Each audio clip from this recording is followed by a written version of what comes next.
Let's run a simulation. The premise is simple, the details are less so. A single modern strategic warhead detonates in the air, several thousand feet above the central business district of a large coastal city. Think of a city you know. It's a weekday, mid-morning. The weather is clear. The physics of the initial event are non-negotiable. A flash of light that outshines the sun by a factor of 1,000, for a fraction of a second. This is not an explosion you see coming. It is the instant redefinition of reality for everyone within tens of miles. The light delivers the energy. In that first microsecond, surfaces facing the fireball, concrete, steel, asphalt, skin, the paint on cars, the glass in windows, absorb that energy. They don't have time to burn, they sublimate. They turn directly from solid to plasma. This creates the initial pressure wave, but we are still in the first second. For anyone looking in that direction, even dozens of miles away, the retinal burn is permanent and immediate. The fireball itself, a miniature sun, begins to rise and cool. But we are now at second one. The light is gone. What follows is darkness, and a sudden, profound silence. It's the silence of a vacuum, because the air has been pushed away. This is the calm. It lasts about as long as it takes to draw a single shocked breath. The silence breaks. The air, having been violently displaced, rushes back in to fill the void. This is the shockwave. It's not a sound. It's a wall. It moves outward from ground zero at supersonic speed, faster than sound, compressing the air in front of it to many times atmospheric pressure. If you are inside a building, you hear nothing before it hits. The first sign is the windows. They don't shatter inwards. They bulge inward, impossibly, for a millisecond. Then they vaporize. Not into large shards, but into a horizontal hail of microscopic, hyper-accelerated glass dust. This dust cloud precedes the main pressure wave by microseconds. It shreds everything in its path: curtains, furniture, wallpaper, human tissue. Then the pressure wave itself arrives. It doesn't feel like being pushed. It feels like the entire building has been picked up and shaken by a giant. Interior walls that are not load-bearing simply cease to exist. Ceilings collapse. The air pressure inside your lungs is suddenly, drastically different from the air pressure outside. Eardrums rupture instantly, painlessly. This is not the movies, where people are thrown through windows. At this range, within a few miles of ground zero, the overpressure is so great that it causes spalling. The shock wave travels through concrete, and when it hits an interior surface, it blows fragments of that surface off at high speed. A piece of your own wall becomes shrapnel. The shockwave passes in less than a second, but it leaves a new landscape. Structurally compromised buildings groan. Dust, pulverized concrete, gypsum, and insulation form a thick, choking cloud inside every structure. All electrical systems are dead. The city is now dark, in every sense, and we are approximately 10 seconds in. Now we deal with what the shockwave left behind. The blast wave had two components: the initial overpressure and the negative pressure phase that followed as the air rushed back toward the now low-pressure zone at the center. This suction is what creates the iconic clearing around ground zero, pulling debris outward. But for survivors, a term we use loosely here, inside damaged structures, this is the phase of collapse. Buildings that withstood the initial hit, their facades blown off, their internal supports cracked, now succumb to the reverse wind. You hear it as a monstrous, receding roar. Then you hear the sounds of structure failing. Not a single crash, but a cascade. A groan of steel, the pop of snapping cables, the shuddering collapse of floors above you, the rain of rubble. The dust, already thick, becomes a solid, blinding fog. It's not smoke. It's particulate matter from everything that was just pulverized.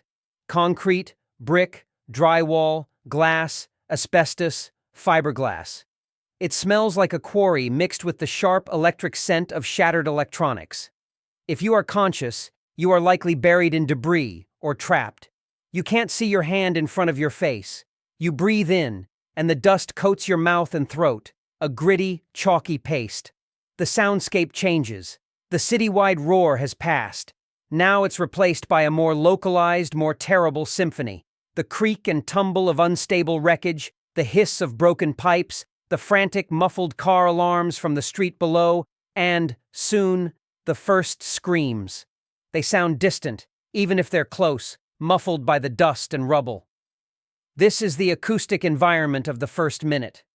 A pocket of quiet, if you're trapped alone, punctuated by the settling of the ruins around you. The external world has ceased to exist. Let's step outside the rubble for a moment, to the streets. The shockwave has scoured them. Every window for miles is gone. Every car facing the blast has its windshield melted and then blown into the cabin. The occupants are not recognizable. Cars are piled against each other, shoved into building fronts, overturned. Streetlights are bent over like stalks of wheat. The debris field is astonishingly uniform, a layer of shattered glass, twisted metal, and chunks of building facade coating every horizontal surface. Fires have started. Not from the blast itself, which was too fast and oxygen-starved, but from what followed. Severed gas mains are now venting invisible plumes of natural gas. Sparked by downed power lines or the hot metal of wrecked vehicles, they ignite. You don't see a fireball from a gas main. You hear a deep whoomp and a sudden roaring jet of flame shooting from a crater in the asphalt, 20, 30 feet high. Electrical transformers on poles explode with blue-white flashes, showering the street in burning oil. These are the initial fires. They are isolated, but they have an infinite fuel supply. The exposed, dried-out interiors of thousands of buildings, filled with paper, fabric, wood, and plastics. The wind, now beginning to stir as the thermal column of the fireball rises, starts to carry embers. A curtain blown out of a shattered window touches a gas jet. A pile of office documents ignites from a spark. We are at the 2-minute mark. The city is a stunned, shattered, and now flammable landscape. The primary sound is no longer crumbling concrete. It's the crackle of growing fire, the hiss of broken water mains flooding the sub-basements, and the moan of the rising wind. The dust is starting to settle, just enough to see maybe 100 feet. What you see is a world rendered in 2 colors, monochrome gray and the bright, aggressive orange of flame. Now, the human element begins to reassert itself, chaotically. Those who were in robust interior corridors, basements, or subway entrances, the lucky ones, are now emerging or trying to. They are deafened, their ears ringing or bleeding. They are coated head to toe in the same fine gray dust, making them look like ghostly statues. Their eyes are wide with a shock that hasn't yet processed into terror. Vision is blurred, stinging from the dust. They stumble over rubble that used to be a lobby. They call out names, but their own voices sound muffled and distant inside their damaged heads. The instinct is to go up, to reach street level, to find light, to assess. This is where the first wave of secondary casualties occurs. Stairwells are blocked with debris. Emergency lighting is non-existent. People fall down elevator shafts where the doors were blown open. They cut themselves on unseen, jagged metal. The dust on the floor is slick, hiding hazards. Meanwhile, on the streets, the drivers who survived, those in cars that were shielded or facing away, are now climbing out of their vehicles. They are in a state of automatonic shock, performing routine actions. A man in a suit tries to use his phone.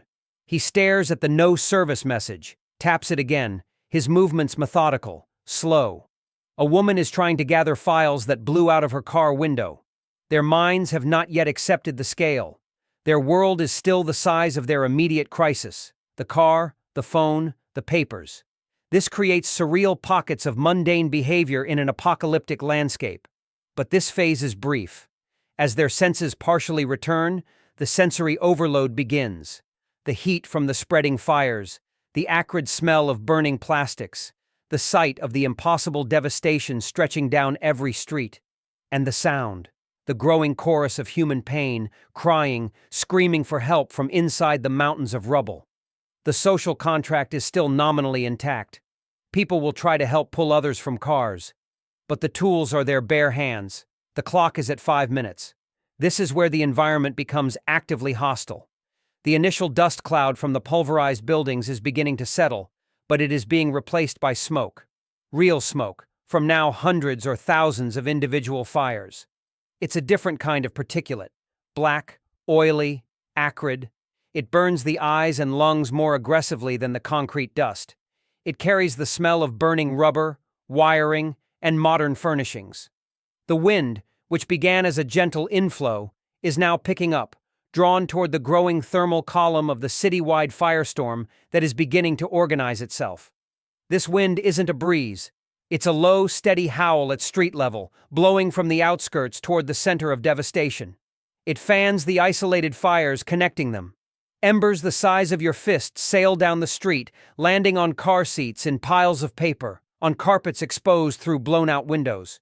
New fires ignite with a whoomp. The temperature begins to rise noticeably. It's no longer ambient. It's an oppressive, radiating heat coming from the building shells themselves. Then, the first of the unignited gas finds a spark. A larger main, perhaps, or gas accumulating in a subway vent. The explosion is deep and percussive. It doesn't come from the sky, it comes from under your feet or from a nearby block. Another building, weakened, collapses from the new shock. This triggers a psychological shift in the survivors on the street. The initial stunned calm shatters. The goal changes from assess to flee. But flee where? The logical instinct, to go away from the destroyed center, means moving against the wind, which is now blowing inward, stoking the fires you're trying to escape. And the streets are not clear. They are obstacle courses of twisted metal, shattered glass, and collapsed facades. People start running, tripping, falling. Coats are discarded. High heels are kicked off. The orderly ghost statues are now a disorganized, panicked, and choking crowd. We are at the 10-minute mark. The city is no longer just a disaster site. It is an oven being preheated, with the air intake turned on. Communication is dead, but information is spreading in the oldest way. Panic-driven consensus. Someone shouts about radiation. The word moves through the stumbling crowds like an electric current. Radiation. It introduces a new, invisible layer of terror. People don't know what it means, only that it's death you can't see. They look at the dust coating their skin, at the strange, greasy ash now mixing with it, and they feel contaminated. Some try to brush it off frantically. Others pull collars over their mouths, a futile gesture. The truth is, at this moment, the immediate fallout, the radioactive debris that will rain down later, is still suspended in the towering mushroom cloud or drifting high in the stratosphere. The initial pulse of prompt radiation was lethal only to those extremely close to ground zero, who are already dead from other causes. But the fear of it alters behavior decisively. The idea of taking shelter, which might have been wise minutes ago, now seems like a death sentence, trapping yourself in a radioactive tomb. The drive is to get out, to put as much distance as possible between yourself and the epicenter. This accelerates the exodus. People are no longer just fleeing fire, they are fleeing poison. They abandon attempts to help the trapped. Eye contact breaks. It becomes a flow of individuals, not a community. The weak, the elderly, the injured, the children separated from parents are pushed to the sides, stumble, and are not picked up. The crowd's movement has a hydraulic force. If you fall, you will be trampled. The sound is a cacophony of coughing, raw-throated shouts, the crash of people forcing their way through shop windows to find an alternate route, and the constant, low roar of the wind and fire. Above it all, though, is a new sound, the distant, pathetic wail of sirens. Emergency services are trying to respond, but they are coming from stations that are also damaged, navigating streets that no longer exist. The sirens don't get louder. They echo, lost in the maze of ruins, a ghost of a response. The clock reads 15 minutes. The first major structural collapse of a large, surviving building happens now. It's not from a secondary explosion. It's fire and engineering. A high-rise office tower, its windows gone, its steel skeleton exposed to the intense heat of fires raging in lower floors and neighboring buildings, reaches a critical point. The steel doesn't melt. It loses its tensile strength. It bends. The process is not instant. There's a loud, metallic shriek that cuts through the other noise, a sound of tearing that shouldn't exist on that scale. Then a deep, rumbling groan as the building begins to lean. It doesn't fall flat. It pancakes, floor collapsing onto floor in a progressive, terrifying cascade of concrete and steel, generating a new, massive cloud of dust and debris that rolls down the street like a pyroclastic flow. This new dust cloud is hot and carries with it a wave of intensified heat and airborne toxins. It overtakes those fleeing. People are knocked down by the shockwave of air it pushes ahead of itself. Visibility drops back to zero. The collapse has two psychological effects.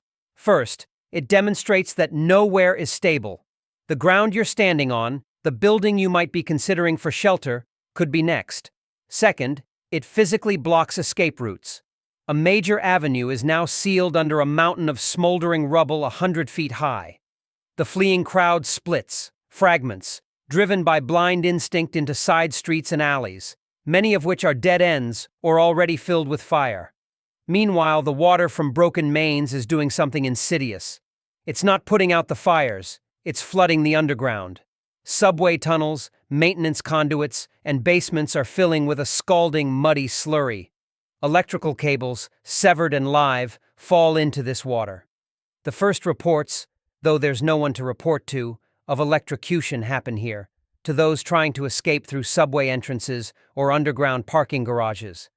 The environment is now a multi-layered trap: fire above, poisoned air at eye level, and electrified water below. 20 minutes have passed. The firestorm becomes self-aware. The individual fires have merged into a contiguous front. The inward rushing wind, now strong and hot, is feeding them oxygen like a bellows. The heat radiated from the burning city core is so intense that it begins to preheat combustible materials ahead of the actual flames. Paint blisters on cars a block away from the fire line. Vinyl signs curl and melt. This creates flashover conditions. Entire city blocks ignite almost simultaneously, not from spreading flame, but from radiant heat alone. The sound deepens into a constant freight train roar. The sky, which was a haze of dust and smoke, now takes on a specific hellish hue, a dark, bruised orange from below, reflecting the inferno. If you look up, you might see birds, those that survived the initial blast, fleeing in a panic or falling from the sky, overcome by smoke or heat. The air is becoming unbreathable. It's not just a lack of oxygen, it's actively toxic. Combustion of modern materials releases cyanide, phosgene, carbon monoxide, and a cocktail of acidic gases. Breathing this causes dizziness, nausea, and a tightening in the chest that isn't just panic. People are coughing violently, vomiting in the street. Their eyes stream tears, not from emotion, but from chemical irritation. The act of running becomes impossible. You are reduced to a stumbling walk, one hand clamped over your mouth, bent double. The crowd's cohesion is gone. It's now isolated clumps of people, families holding on to each other, individuals crawling. The social veneer has completely stripped away.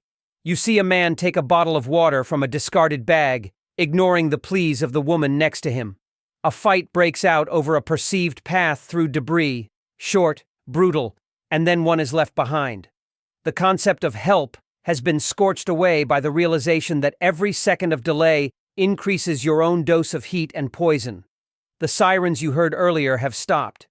Either the vehicles are destroyed or the crews are. You are on your own.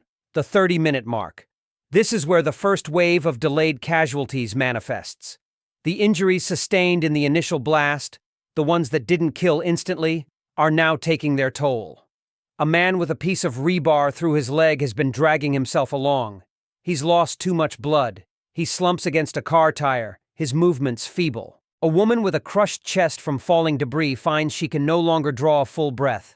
She hyperventilates on the choking air, then goes still. Internal injuries from the pressure wave or from being struck by objects reveal themselves. People simply sit down, their bodies shutting down from shock and trauma. They don't scream. They go quiet. Their eyes glaze over amid the chaos. They become part of the street furniture. Meanwhile, the environmental assault intensifies in a new way. The smoke layer lowers. It's becoming so thick that it starts to block out the hellish orange light. The world grows darker, not lighter, as the hour progresses. It's a twilight at noon, lit only by the direct glow of flames. This darkness adds profound disorientation. Landmarks are gone. Your sense of direction evaporates. You could be circling back toward the epicenter and not know it. The heat is now a physical barrier. You feel it on any exposed skin like a sunburn being applied in real time. Trying to pass near a burning building is like opening a furnace door. The air sears your lungs. People begin shedding more clothing, not for modesty, but in a desperate biological attempt to cool down. This exposes more skin to the burning ash and radiant heat. The ground is littered with discarded jackets, purses, shoes. The contents, wallets, photos, phones, are trampled into the muck. Identity is being stripped away, literally and figuratively. The simulation's population is being reduced, not just in number, but in complexity, from citizens to organisms in a lethal habitat. We are 40 minutes in. The city is no longer a collection of disasters. It is a single, integrated, thermodynamic event. You are inside it. A change in atmospheric pressure, a deep subsonic thump that you feel in your bones more than hear. Then another, from a different quadrant of the city. These are not explosions from gas or ordnance. These are the sounds of other major structures. A bridge section failing, a stadium roof collapsing, a parking garage giving way under thermal stress. The city is settling into its new, permanent shape. With each thump, a new plume of smoke and sparks erupts into the already choking sky. The seismic ripples are picked up by the unstable ground you're on. It feels like the earth itself is flinching. This constant percussion breaks the last threads of rational thought for those still mobile. The goal is no longer escape to a specific place, a suburb, a river, the hills. The goal is simply away from the next thump. Movement becomes epileptic, zigzagging, driven by each new deep noise. People are climbing over car bonnets, squeezing through gaps in chain-link fences that have been partially melted, wading through flooded intersections where the water is warm and slick with oil. Injuries are now mostly from the flight itself, twisted ankles from stepping into holes hidden by debris, deep lacerations from sharp metal, burns from touching superheated surfaces. A car door handle, for instance, can brand your palm. There is no first aid. You wrap a wound with a strip of torn, filthy clothing, and you keep moving. Thirst is now a dominant sensation. The heat, the dust, the panting from exertion and fear have desiccated throats. People are scooping water from puddles formed by broken mains, ignoring the taste of gasoline and mud. They drink from abandoned bottles found in the wreckage of shops. Hydration is a roll of the dice with dysentery or chemical poisoning, but the body's demand is immediate. The clock is at 50 minutes. The periphery of the blast zone, areas that only suffered broken windows and minor fires, is now within sight for some of the front-runners of the exodus. But, within sight, is a cruel joke. Between them and those slightly less damaged streets lies a wall of fire, a canyon of collapsed buildings, or a river of impassable debris. The finish line is visible, but the track is gone. The first rain begins, but it is not water, it is fallout. The mushroom cloud has cooled and begun to deposit its contents. The heavier particles, mixed with radioactive fission products and vaporized city, descend first. It starts as a gentle, silent sprinkling of grayish-white flakes, almost like snow. It sticks to the sweat and grime on skin. It settles on the wreckage, muting the orange glow of fires under a deadly, delicate blanket. At first, some mistake it for ash, which it partially is, but this ash is hot. It has a faint metallic tang in the air, like ozone and spent fireworks. For those who have studied or remember, the sight triggers a deeper, more primal dread than the fire. Fire you can see, you can feel its heat and run. This is a quiet, settling death. People who moments before were pressing forward now hesitate, looking up at the falling flakes. Some instinctively try to brush them off. Others, in a final act of futility, open umbrellas found in the debris or hold bags over their heads. It doesn't matter. The fallout is also on the ground they walk on, in the air they breathe. Every inhalation now pulls radioactive particles deep into the lungs, where they will lodge and emit alpha radiation for years, if the person survives the hour. The introduction of fallout changes the calculus of shelter. The open street is now a radioactive field. The burnt-out shell of a building offers some shielding from the deposition, but may be unstable or filled with smoke. There is no good choice, only a choice between acute and chronic death. Small groups begin to huddle under the remaining overhangs of collapsed structures, in the skeletal frames of buses, under highway overpasses. The frantic running exodus slows, then fractures into these desperate, isolated pockets of shelter. The collective effort to escape has been terminally poisoned. The fight becomes individual, about finding a few square feet of slightly less contaminated space. The sound of the firestorm is now joined by a new, softer sound. The faint, nearly silent pat-pat-pat of the fallout on broken glass and metal. We are at 55 minutes. The heat from the citywide firestorm begins to interact with the atmosphere on a larger scale. The superheated air rising from the colossal burn creates a powerful updraft. This draws in the cooler, outside air at ground level with even greater force. The wind, which has been a steady inward howl, now gusts violently. It becomes a fire wind, capable of knocking the weakened off their feet. It does something else. It lifts the lighter, still radioactive ash and dust that had settled and whips it back into the air. The world becomes a horizontal blizzard of hot, toxic, radioactive grit. You must shield your eyes or be blinded. Breathing requires turning your head away, sucking air from the crook of your elbow, tasting the gritty fabric of your clothing. This recirculation of fallout is catastrophic. It means there is no clean pocket. The poison is aerosolized. In the relative shelter of an overpass, people cough and choke as the swirling dust finds them. Those caught in the open are sandblasted. The wind also changes the fire dynamics again. It no longer just feeds the flames, it pushes them in sudden, racing surges. A wall of fire can now gallop down a street, riding a gust, moving faster than a person can run. You see it coming as a rolling, tumbling wave of orange and black, preceded by a blast of heat so intense it ignites everything flammable before the actual flame front arrives. This creates sudden, lethal cul-de-sacs of flame. A group sheltering in a small plaza finds exits cut off by these racing fire surges. Their fate is sealed not by a slow advance, but in a sudden roaring envelopment. The sound is now the roar of a jet engine laid over the city. Human screams are absorbed by it, becoming tiny, insignificant squeaks. The only individual sounds that carry are the sharp, percussive pops of ammunition cooking off in a burnt-out police car or a sporting goods store, and the endless shivering clang of loose metal being battered by the wind. The 60-minute mark is not a milestone of survival. It is merely the point at which the system, the city as furnace, has achieved a stable, self-sustaining state of destruction. The inputs, fuel, oxygen, are ample. The process is now efficient. Consider the infrastructure, or what's left of it. Beneath your feet, in the tunnels and pipes, a silent collapse is happening. Water mains, severed in thousands of places, have drained the municipal water towers and primary lines. Pressure is gone. What water remains is flooding underground spaces, but on the surface, the hydrants are dry. The electrical grid is a corpse. Substations are melted or on fire. Even if a backup generator kicked on somewhere, the distribution network is shredded. Gas mains continue to burn where ignited, or vent invisibly, creating underground pockets of explosive gas that will detonate later. The sewer system is backing up, overwhelmed by the influx of water from broken mains and the physical collapse of access points. A foul, steamy smell begins to mix with the smoke, the stench of waste and chemical leakage. Telecommunications are not just down. The physical infrastructure, cell towers, fiber optic hubs, switching centers, is vaporized, crushed, or burning. There is no network to repair.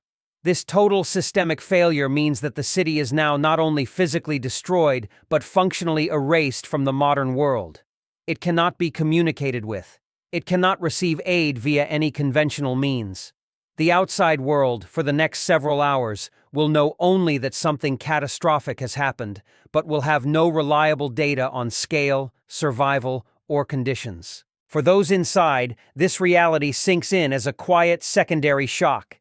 Even if you survive this hour, even if you find a miraculous pocket of safety, there will be no ambulance arriving in 10 minutes, no fire truck, no police, no news helicopter to spot you. The cavalry is not coming because the bridge they would cross is gone, the road is buried, the command center is ash, and the orders cannot be given. You are not in a city undergoing a disaster. You are in a post-city. The geography remains, But the entity, the organized, functioning human hive, is clinically dead. The remaining humans are now just biomass in a toxic, burning landscape. The simulation's parameters have shifted from survive the event to persist in the aftermath. And the aftermath began about 45 minutes ago. The biological toll becomes the dominant narrative. The human body is not designed for this. Core temperatures have risen from exertion and ambient heat. Dehydration is critical. The toxic smoke causes throbbing headaches, confusion, and impaired motor function. Radiation sickness, while its full effects are hours or days away, begins with prodromal symptoms, a profound and sudden nausea. People are vomiting bile, there's nothing else in their stomachs, doubled over in pain between coughs. The combination of heat stress, smoke inhalation, and mild acute radiation syndrome creates a specific, debilitating lethargy. The drive to flee, which was so powerful minutes ago, is ebbing away. People sit down, they lean against walls, their eyes close, not in sleep, but in a stupor. This is where the quiet deaths happen. Not from burning or crushing, but from systemic shutdown. The body simply gives up. The heart, strained by heat stress and poisoned blood, goes into arrhythmia and stops.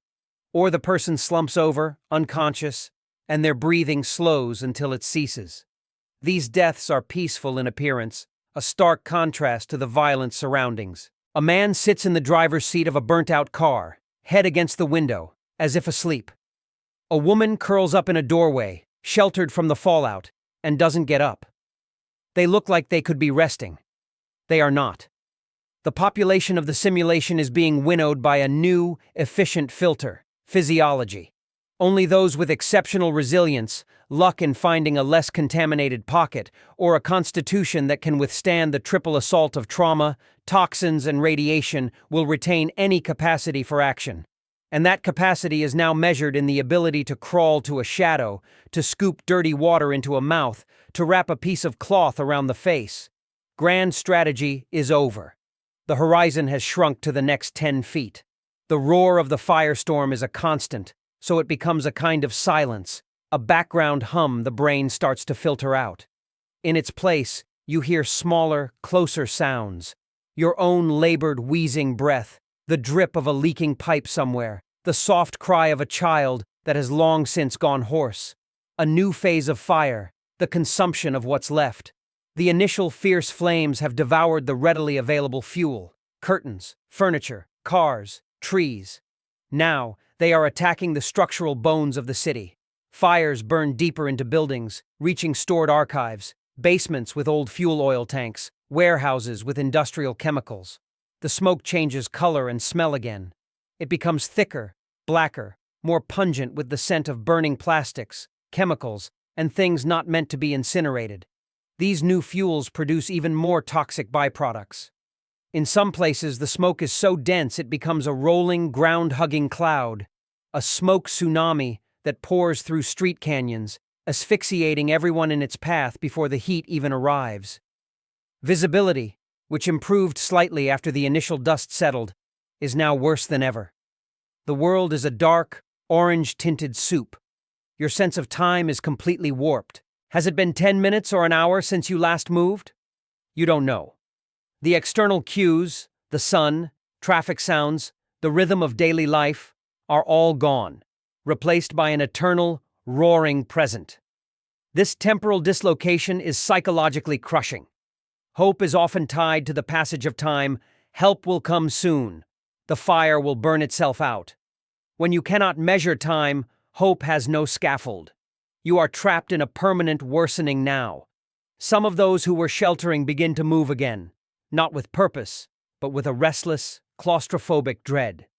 They leave the relative safety of an alcove to wander into a more exposed area, driven mad by the sensory deprivation and monotony of the roar. They often walk directly into danger, a hidden drop-off, a pocket of superheated air, a surge of flame. This is not a decision. It is a system failure of the mind. The simulation's subjects are being stripped down layer by layer. First society, then physiology, now psychology. What remains is a primitive, reactive organism, operating on base instincts that are poorly suited to an environment engineered by modern physics and chemistry. The first hour concludes, not with a bang, but with the establishment of a new, terrible equilibrium. The initial rapid changes, the blast, the collapse, the ignition, are over. The city has transitioned into a steady state of burn, toxicity, and radioactive decay. The firestorm will likely burn for days, possibly weeks, until it reaches natural fire breaks like rivers or already raised areas, or until it runs out of contiguous fuel. The fallout will continue to settle for hours, creating a map of lethal intensity that radiates downwind. The immediate physical threats, collapsing buildings, secondary explosions, are now part of the background risk, not the main event. The main event is the environment itself. The air is poison, the water is poison, the ground is poison, the heat is relentless. For the tiny percentage of people still alive and conscious in this hellscape, the next challenge is one of logistics within a footprint of perhaps a single room or a sheltered crevice. Do you have water? A single bottle looted from a shattered shopfront is now worth more than any gem. Can you shield yourself from the fallout? A few extra inches of concrete between you and the outside might mean the difference between a lethal dose and a survivable one in the coming days. But you are also trapped. To move is to expose yourself to higher doses of radiation and smoke. To stay is to risk being overcome by fire or the collapse of your fragile sanctuary. This is the dilemma that defines the next hour and the day after. There is no rescue coming into this environment for a very, very long time. No one can enter the high radiation zones. No fire service can approach the firestorm. You are not awaiting salvation. You are awaiting a change in the environment that might possibly allow for a sliver of survival. Or you are awaiting death. The difference between the two is now a matter of millimeters of shielding, milliliters of water, and degrees of body temperature. The grand spectacle is over. What remains is a slow, grim chemistry experiment, and you are one of the reagents. Let's pull back the focus from the individual to the zone. Within a 1-mile radius of ground zero, there are no more survivors in any meaningful sense. There is only varying states of incineration and entombment. From 1 to 3 miles out, in the severe blast and thermal damage ring, the landscape is the integrated firestorm. Life exists only in sporadic, doomed pockets. A reinforced basement here, a subway tunnel there, but these are islands in a lake of fire, and the lake is rising. Their inhabitants are dying of heat stroke, carbon monoxide poisoning, or asphyxiation as the oxygen is consumed. From 3 to maybe 8 miles out, in the zone of moderate blast damage, blown-out windows, widespread fires, but many structures standing, our simulation's remaining active subjects are located. This is where the frantic exodus reached, where people now huddle under fallout, where the choice between shelter and exposure is being made. But this zone is not safe. It is downwind of the radioactive plume. It is surrounded by fires that will spread erratically. And it is cut off. Roads are blocked by debris and abandoned vehicles. Bridges may be compromised. The infrastructure that connects this zone to the untouched world beyond is severed. This creates a containment field. People inside this ring cannot get out easily. People outside cannot get in. The city has become a geographic quarantine. The problem is no longer just physics and fire. It is logistics on a macro scale. How do you evacuate 1 million injured, contaminated, panicked people when the routes are gone and the first responders are dead or overwhelmed in their own districts? The answer, for this first hour and for many to come, is you don't. The catastrophe has successfully insulated itself. It will burn and simmer and emit radiation until it decides to stop. Human agency on a collective level has been removed from the equation. The remaining agency is insect level. Find a crumb, hide in a crack, avoid the heat. We have simulated the first hour. The sequence is mechanical, inevitable, and devoid of sentiment. Flash, silence, shockwave, suction, collapse, dust, ignition, flight, heat, smoke, fallout, wind, systemic failure, physiological attrition, psychological disintegration, environmental equilibrium. Each phase triggered the next, with the reliability of a chain of dominoes falling in a vacuum.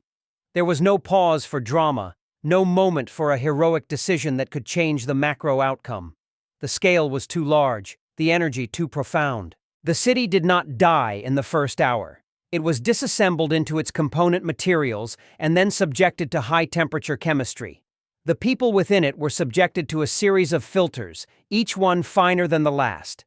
The vast majority were filtered out in the first second by the light and the pressure. The next group by fire and collapse. The next by toxicity and radiation. The handful that remain are not characters in a story. They are statistical anomalies, their continued existence dependent on a bizarre alignment of mundane factors. The angle of a stairwell, the presence of a basement locker room, the decision to turn left instead of right 30 minutes ago. Their survival, for now, carries no meaning, no promise of a future. It is merely a temporary postponement.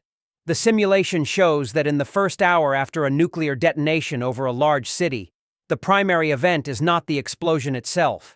The explosion is just the ignition switch. The primary event is the city's rapid, violent transformation into something entirely alien, a self-fueling, radioactive, toxic waste incinerator of continental scale. And the first hour is merely the time it takes for that transformation to complete its initial, most energetic phase. The rest is just burn time.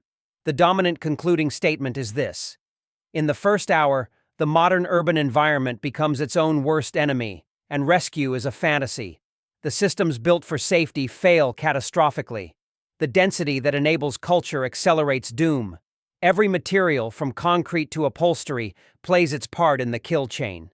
The event is not a tragedy in the classical sense. It is a systems engineering problem with a predictable, horrific outcome. There is no lesson here about the fragility of life. Life is always fragile. The lesson is about the specific, compounded fragility of the world we've built on top of it. A world that, when subjected to a certain threshold of energy, doesn't just break, but actively turns against its inhabitants. The simulation is complete. The variables can be adjusted: wind direction, yield, time of day. But the output only varies in its details, not its essence. The first hour establishes the end state. Everything after is just physics and biology working through the consequences. So, if you ever find yourself wondering what it would be like, or hoping you could react differently, remember, the reaction was baked into the geometry and the materials long before you arrived. Your story was written by city planners, engineers, and physicists. The first hour is just the time it takes to read it aloud.